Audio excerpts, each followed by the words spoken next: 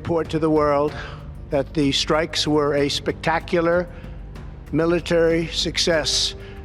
Iran's key nuclear enrichment facilities have been completely and totally obliterated.